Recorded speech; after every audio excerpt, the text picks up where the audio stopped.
History often remembers Napoleon as a genius, a man whose brilliance bent Europe to his will. But perhaps the truth is more complicated.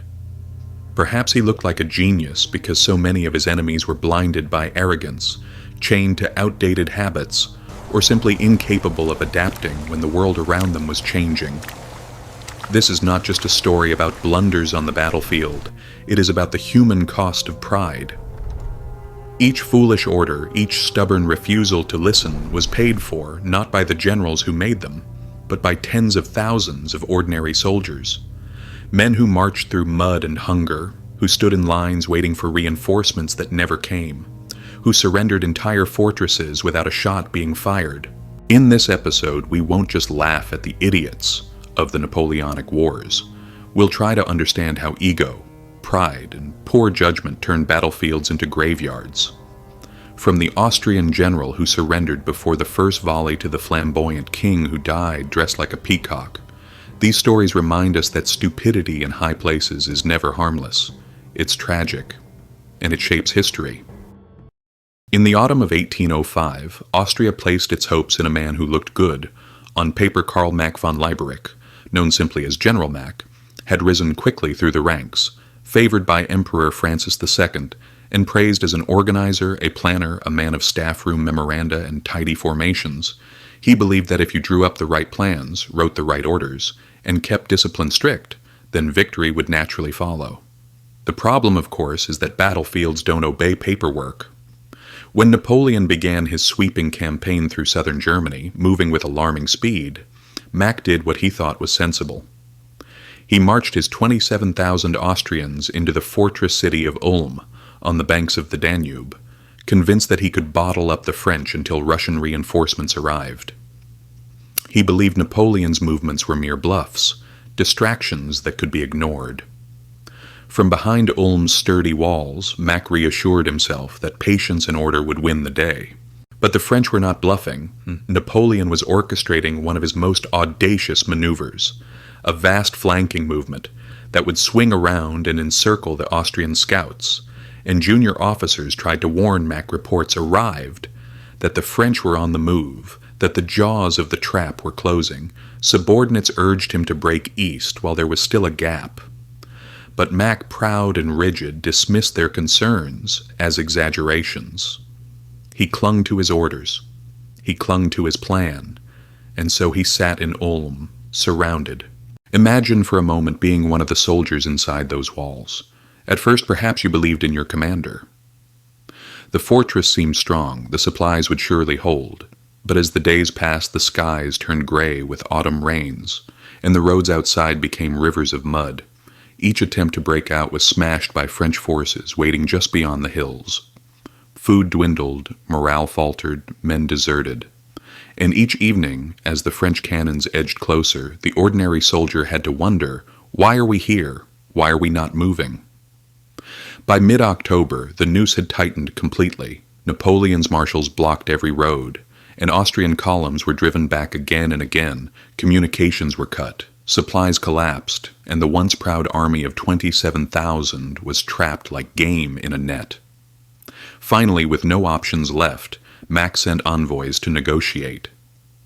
On 20th October 1805, without a major battle being fought, he surrendered Ulm and his entire force to Napoleon. It was one of the most bloodless and complete victories of the age. Napoleon himself could hardly believe his luck. Tens of thousands of enemy soldiers handed over intact, and Austria effectively knocked out of the war before the Grand Coalition could even bring its full weight to bear. Weeks later, Napoleon would go on to crush the combined Russian and Austrian forces at Austerlitz, but that triumph had been paved by Mack's disaster at Ulm. For his part, Mack tried to excuse himself. He claimed illness. He argued that circumstances had tied his hands, but no one was convinced he was court-martialed by his own government, stripped of his rank and sentenced to imprisonment. Though later pardoned and even re-employed, his reputation never recovered.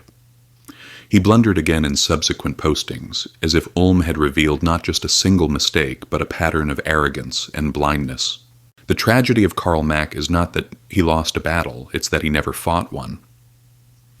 His stubborn belief in rigid plans meant that tens of thousands of men suffered needlessly. They endured hunger, fear, and humiliation, only to be marched into captivity without firing a shot. It is a lesson as old as war itself. A commander who refuses to adapt is a commander who condemns his own. And so, in the story of the Napoleonic Wars, Mack stands as a warning. Pride, paperwork, and plans may look impressive in the council chamber, but on the battlefield they can turn an army into prisoners overnight. And yet, as foolish as Mack's surrender was, he was hardly alone. Across Europe, others would show the same arrogance, with consequences just as tragic. If Karl Mack showed us the danger of rigid planning, Gregorio Garcia de la Cuesta revealed the poison of pride. La Cuesta was not born into Spain's highest nobility. His rise was slow, marked by long years of service, sheer stubbornness, and an iron reputation for patriotism. By the time Napoleon's armies swept into the Iberian Peninsula in 1808, Spain was in desperate need of leaders. The old monarchy had collapsed under French pressure, the people had risen in revolt, and there was an army, at least on paper. Ready to fight, La Cuesta stepped forward, certain that he, more than anyone, embodied Spain's honor. The trouble was that his honor left no room for cooperation. At a time when Spain's survival depended on alliances, he treated his British partners with suspicion and contempt. Arthur Wellesley, the man who would later become the Duke of Wellington, offered sound advice, coordinated strategy, and experienced troops. But La Cuesta refused to listen to him. The British were meddling foreigners. He believed that willpower and direct assault were enough to secure victory. At Medina del Rio Seco, in July 1808, his arrogance turned fatal. Without waiting for proper support, he hurled his troops against the French. Thousands of Spaniards died in a single day. Soldiers who had marched out with faith in their commander were cut down in fields that ran red with blood. Families waiting at home learned that their sons had been sacrificed not in a calculated battle, but in a reckless gamble. You might think such a catastrophe would teach caution, but less than a year later, at the Battle of Medellin in March 1809, La Cuesta repeated the same mistake. Again his army charged head-on with little coordination, and again they were smashed. 2 disastrous defeats in less than 12 months, both entirely predictable, both entirely avoidable. For the ordinary soldier, this meant despair. Imagine standing in the Spanish sun, weapons dull, comrades exhausted, and realizing that your general had ordered yet another suicidal advance. Some men fought bravely regardless, others fled. Many were left broken on the ground, casualties of their leader's ego. What made it worse was La Cuesta's refusal to accept responsibility. He accused subordinates of disloyalty, blamed supposed cowardice in the ranks, and insisted that sheer discipline was the answer. His pride was not just dangerous to himself, it corroded alliances and condemned tens of thousands of his countrymen. By the middle of 1809, Spanish and British officers alike had grown weary of him. His inflexibility made him a liability, his cruelty alienated his men, and his obsession with attacking at all costs brought Spain to the brink of disaster. Finally, he was relieved of command, much to the relief of allies and enemies alike. La Cuesta remains a cautionary tale that patriotism without strategy is a hollow shield, and that pride can kill more surely than any musket. If La Cuesta's arrogance destroyed alliances, then our next commander's weaknesses shattered his own army before the enemy even arrived. If La Cuesta showed how arrogance can waste lives in battle, Junot proved that poor leadership can destroy an army long before it ever reaches the battlefield. Junot's career had begun with promise. He was one of Napoleon's trusted aides during the Italian campaigns, admired for his loyalty and boldness. By 1807, he was given command of an expedition to Portugal, tasked with occupying Lisbon and enforcing the continental blockade against Britain. On paper, it was a straightforward mission march through Spain, secure the capital and bring the Portuguese monarchy into line. But reputation is not the same as ability. Junot was plagued by a dependence on opium and alcohol, his judgment clouded at precisely the moments when clarity was needed most.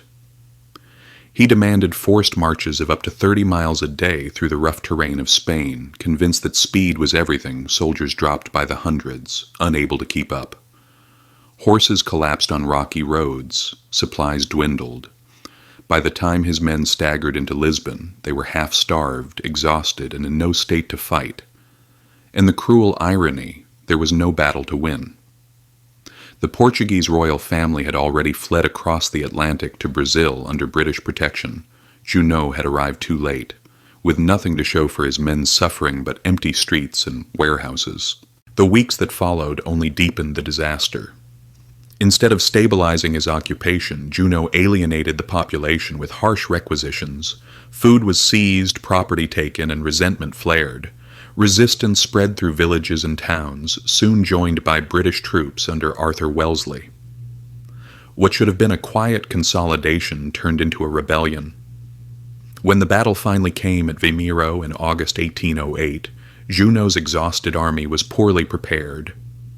His deployment was confused, his attacks frontal and wasteful. Again and again, he hurled his divisions against well-positioned British lines, burning away the lives of men who had already endured too much. His reserves failed to arrive in time, and the French were driven back with heavy losses.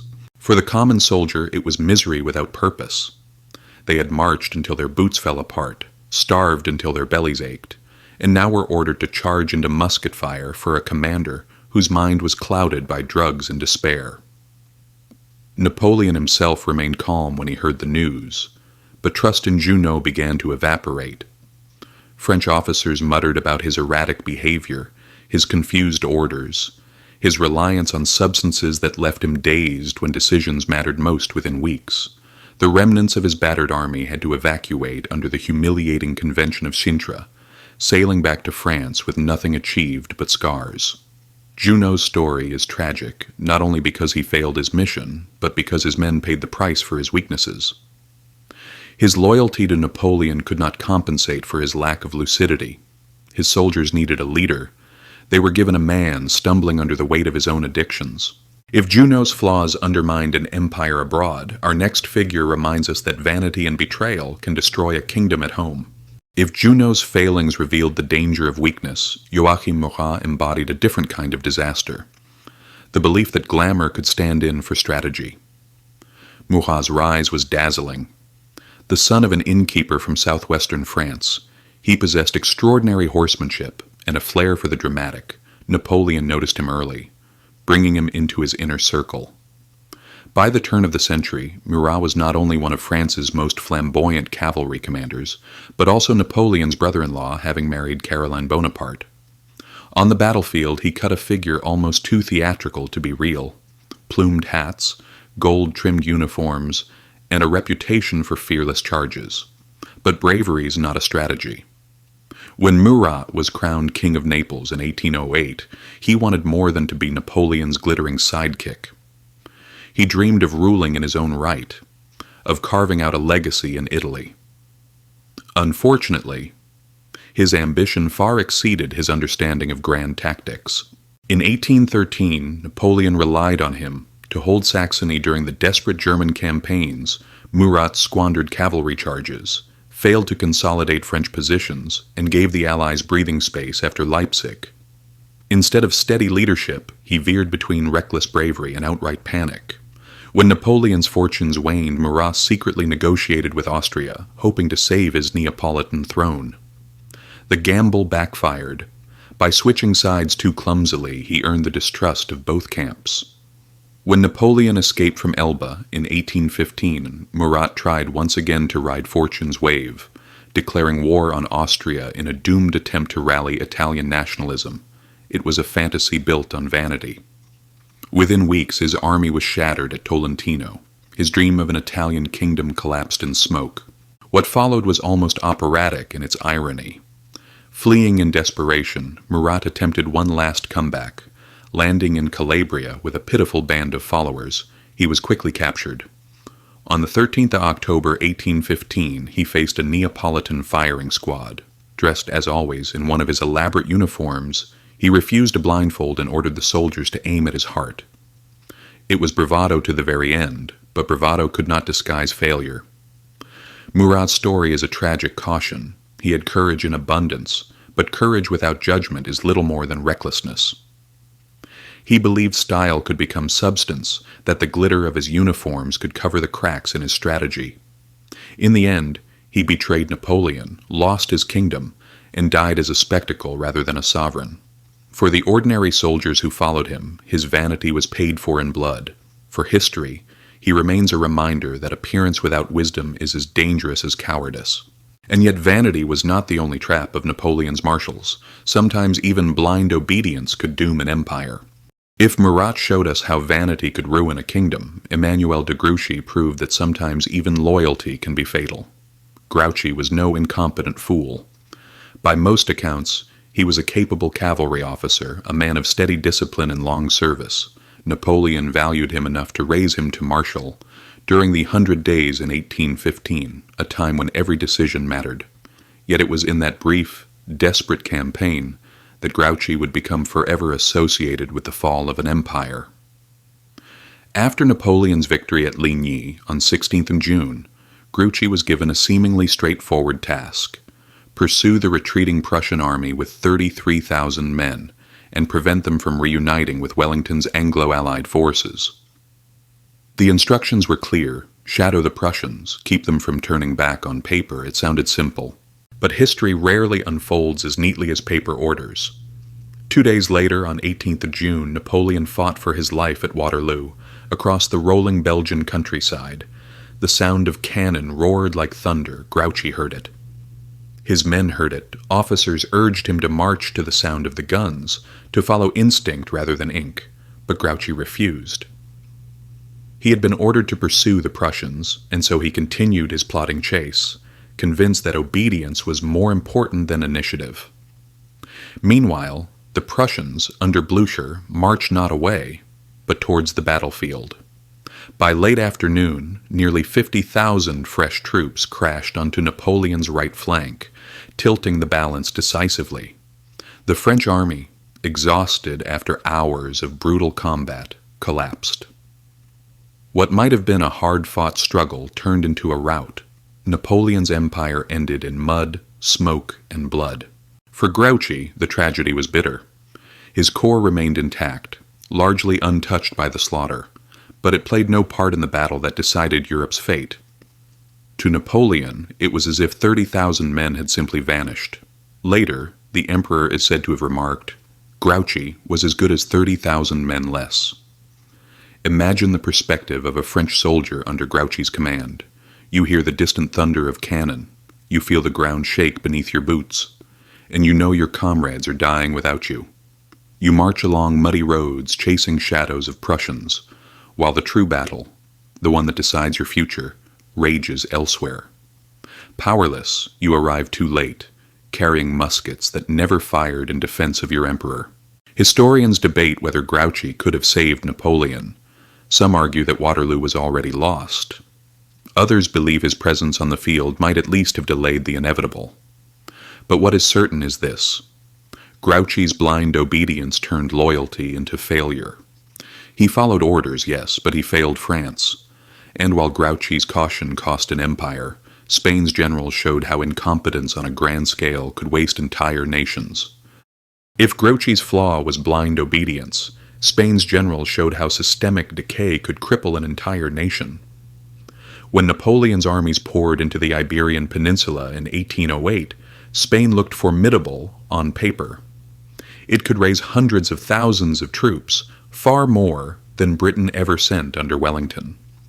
The Spanish countryside was rugged, the population fiercely patriotic, and the uprising against French rule was one of the most passionate in Europe. But numbers and passion are meaningless when led by officers unfit to command. Generals like Francisco Javier Castaños, Joaquin Blake, and others were not chosen for their brilliance. They were products of a system riddled with favoritism, corruption, and stale thinking. Promotions went to the loyal rather than the capable, to men who clung to outdated tactics from the 18th century, while Napoleon's marshals mastered modern combined arms. These commanders distrusted their British and Portuguese allies, refused to coordinate, and pursued reckless offensives, that bled their armies white. At Ocaña in 1809, more than 50,000 Spaniards were routed by barely half as many French. At Albuera in 1811, their disorganized charges nearly undid an Allied stand that had cost dearly to hold again and again. They threw away numerical advantage through poor deployment and rigid battle lines, and when things went wrong, as they so often did, they blamed treachery, cowardice, or sheer bad luck, anything but themselves. For the common Spanish soldier, the experience was heartbreaking. Imagine marching out with patriotic fervor, convinced you were defending your homeland, only to be ordered into hopeless charges by men more concerned with honor and politics than survival. Some fought bravely, until the bitter end. Others broke and fled. When the lines collapsed, many turned to the hills, joining the guerrilla bands that would become the true thorn in Napoleon's side. The irony is striking. While Spain's regular generals wasted entire armies, it was ordinary peasants, priests, and villagers, armed with little more than muskets and kitchen knives, who carried on the real resistance. These guerrillas harassed French convoys, ambushed detachments, and tied down huge numbers of troops. In a sense, the people of Spain succeeded where their leaders had failed. By 1813, the coalition no longer relied on Spain's generals for leadership. Their armies were sidelined, useful mainly for bulk numbers rather than strategy. Britain and Portugal took the reins of the war, much to everyone's relief. Spain had the manpower and the spirit, but its officer corps turned potential victories into a litany of disasters. The lesson is painful. When a system rewards loyalty over merit, incompetence becomes inevitable. And when incompetence leads armies, the people always pay the price. And yet, even among kings, the dangers of arrogance could be just as devastating, as Russia's Alexander the Great would prove. If Spain's generals showed how incompetence could waste an army, Alexander the First of Russia proved that even a crowned victor could still be counted among the fools. When Alexander ascended the throne in 1801, Europe expected a modernizer. He had been educated in Enlightenment ideals, tutored by a Swiss philosopher who filled his head with visions of balance and reform. To many, he seemed like the enlightened monarch Russia needed, a man who might guide the empire towards progress. Yet beneath the polish of liberal rhetoric, Alexander was impulsive, vain, and determined to play the role of Europe's arbiter.